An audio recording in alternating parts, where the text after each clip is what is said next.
was just a little graveyard on the rolling foothill plains. It was bleached by sun and summer, swept by winter snows and rains. There are a little bunch of settlers that gathered on autumn day around this homemade lumber coffin with their last respects to pay. Weary men who'd wrung their living from this hard and arid land.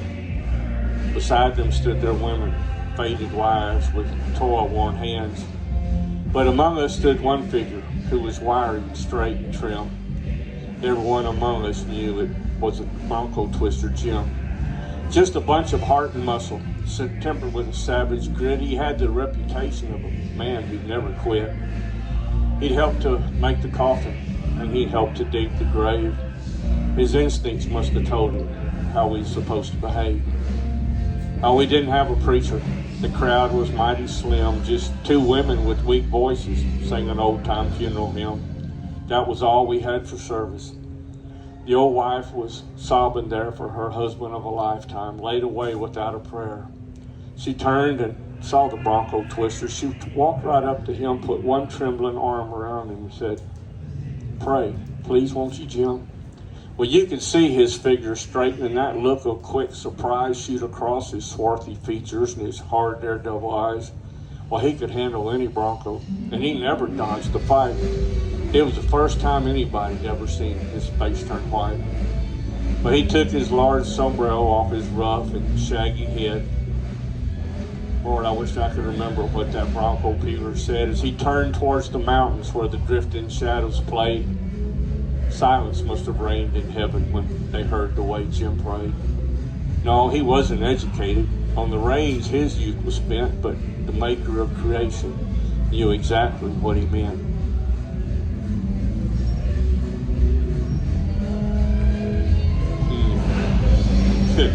Well, since that small service, it's been nearly 50 years, with their joys and with their sorrows, with their hopes and with their fears.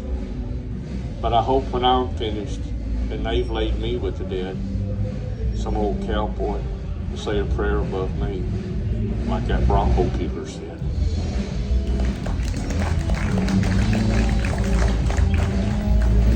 I remember the day old Concho died, and I'd like to tell you about it if I may, because it made me feel real strange inside, like I ain't felt since that day. We was alone there in the bunkhouse. He was sick, and I was aching from a bronc that throwed me the day before. About my keen riding skill, I'd been mistaken. But all the time we was there in the bunkhouse, he hadn't said a word till all of a sudden, no soft, it startled me when a break in the silence I heard. "Come over here, son," he gravely said, and I listened to what he'd say.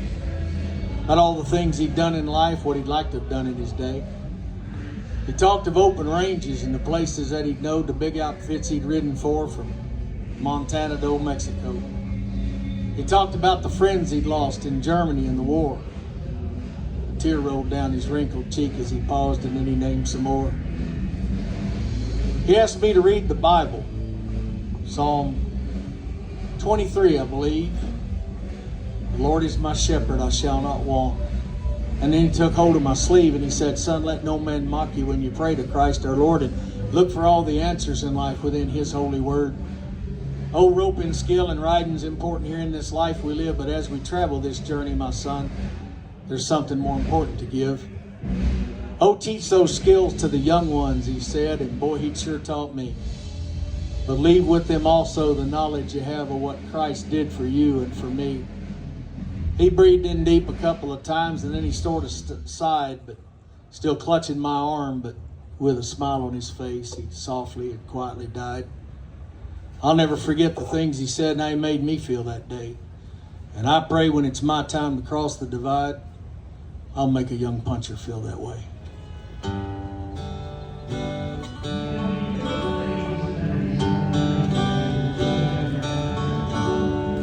The sun is slowly sinking. The day is almost gone. Still darkness falls all around us. Will you be ready to go?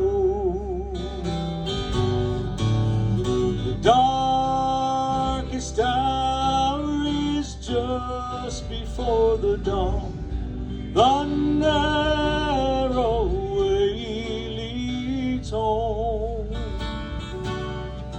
Lay down your soul at Jesus' feet.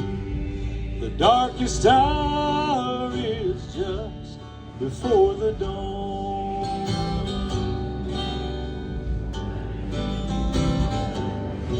Like a shepherd out on the mountain, oh, watching the sheep down below, he is coming back to claim us.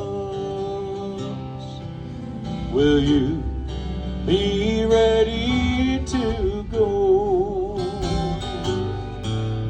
The darkest hour is just before the dawn. The narrow way leads home. Lay down your soul at Jesus' feet. The darkest hour is just before the dawn. Lay down your soul at Jesus' feet. The darkest hour is just before the dawn.